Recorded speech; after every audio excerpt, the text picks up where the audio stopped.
प्रधानमंत्री नरेंद्र मोदी का वीडियो कुछ समय के लिए फेसबुक से हटाए जाने के मामले में संसद की संचार एवं सूचना प्रौद्योगिकी संबंधी स्थायी समिति ने नई दिल्ली में मेटा के अधिकारियों के साथ बैठक की। समिति के अध्यक्ष और भाजपा सांसद निशिकांत दुबे ने इस घटना पर कड़ी नाराजगी जताते हुए कहा कि समिति ने मेटा के मुख्य कार्यकारी अधिकारी मार्क जुकरबर्ग से सार्वजनिक माफी की मांग की है। उन्होंने कहा कि यदि कंपनी माफी नहीं मांगती है तो सूचना प्रौद्योगिकी अधिनियम की धारा 79 के तहत मेटा को प्राप्त सेफ हार्बर संरक्षण वापस लेने की सिफारिश की जा सकती है। फिलहाल मेटा की ओर से इस मामले पर कोई आधिकारिक प्रतिक्रिया सामने नहीं आई है। मामला सोशल मीडिया प्लेटफॉर्म की जवाबदेही और कंटेंट मॉडरेशन को लेकर नई बहस का विषय बन गया है। देखिए, आज की मीटिंग सबसे बड़ी बात है इस कमेटी की कि ये कमेटी सभी मुद्दों पर एक मत है, नॉन पार्टीजन बात है। थोड़ा सा सब पीछे हो जाइए एक बार ना। और जो एल्गोरिदम है उस एल्गोरिदम में आप ये समझिए जो थोड़ा सा हाथ पैदा ऊपर कीजिए, हुआ, मेरा हाथ हो रहा है। जो मेटा इंडिया ने किया, जो एक्स ने किया, जो यूट्यूब ने किया, वो देश को जानने लायक बात है कि बीजेपी, कांग्रेस, समाजवादी पार्टी, आम आदमी पार्टी सभी के यदि एल्गोरिदम में व्यूअरशिप को देख लीजिए तो वो व्यूअरशिप जो है केवल 23 मिलियन, और जो न रजिस्टर्ड पार्टी है न रजिस्टर्ड एनजीओ है, स्ट्रीट पर किसी तरह के बहकावे में है, उसका जो एल्गोरिदम है वो 27 मिलियन। सभी पॉलिटिकल पार्टी मिलकर 23-24 मिलियन पर है, वो अकेले वहाँ। अभी एंटी रिजर्वेशन एक फोरम बना है 5-6 दिन पहले, वो 7 मिलियन है। और उसका कारण है कि इनकी एक पॉलिसी है कि ये नए लोगों को तरजीह देंगे तो पुराने लोगों को तरजीह नहीं देंगे।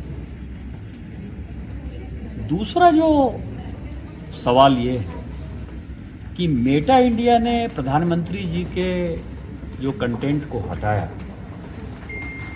ये मेटा इंडिया पहली बार ऐसा काम नहीं कर रही है। आपको यदि ध्यान हो तो जनवरी में जकरबर्ग ने खुद से ये स्टेटमेंट दिया कि 2024 का चुनाव जो है हार गए। अब मुझे लगा कि 2014 में भी माननीय प्रधानमंत्री मोदी जी ही थे, 2019 में भी थे, 2024 में थे, तो कौन हार गया?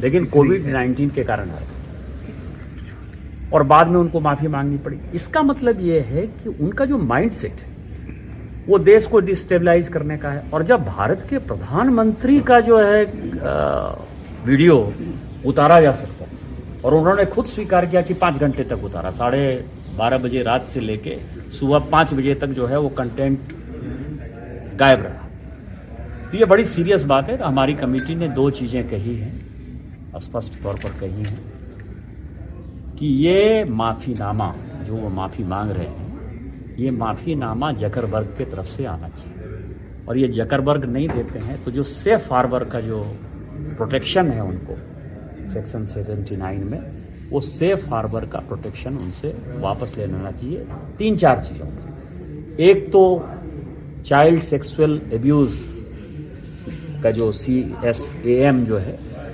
उसमें यूट्यूब के पास भी वो कंटेंट रहता है, मेटा के पास भी वो कंटेंट रहता है, और चाइल्ड एब्यूज़ के कंटेंट को नहीं उतारते। महिलाओं के कंटेंट का वो उतारते नहीं है। भारत सरकार के ये दोनों नियम बड़े सख्त हैं, और उसके ऊपर ये होम मिनिस्ट्री की भी बात नहीं मानते हैं, IT मिनिस्ट्री की भी बात नहीं मानते हैं सभी। तो हमने कहा है कि इन सारे चीज़ों में और कई एक चीज़ों में, आपको पता है कि तेलंगाना की जो कांग्रेस सरकार है, वहाँ के चीफ मिनिस्टर ने मेटा इंडिया के ऊपर जो है FIR किया है, चीज़ें किया है। हमने कहा है कि इन सबों से सेफ हार्बर ख़त्म कर लीजिए। और एक और पॉलिसी चेंज करने की बात है कि ये पब्लिशर हैं कि इंटरमीडियरी हैं, क्योंकि जब इनके ऊपर अधिकार है, ये अपने अधिकार से किसी भी कंटेंट को बढ़ा सकते हैं, घटा सकते हैं, उतार सकते हैं, छोटा कर सकते हैं, बड़ा कर सकते हैं, कम्युनिटी नोट डाल देंगे जिसमें गाली गलौज आ जाएगा। और इनकी जो पॉलिसी है कि एब्यूजिव लैंग्वेज नहीं होना चाहिए, हरासमेंट नहीं होना चाहिए, जो पॉलिसी है उस पॉलिसी को नहीं मानते हैं। इन सारे चीज़ों से सेफ हार्बर हटाने की बात करनी चाहिए। न्यूज़ इंडिया 24 से काजुल सिंह, ब्यूरो रिपोर्ट।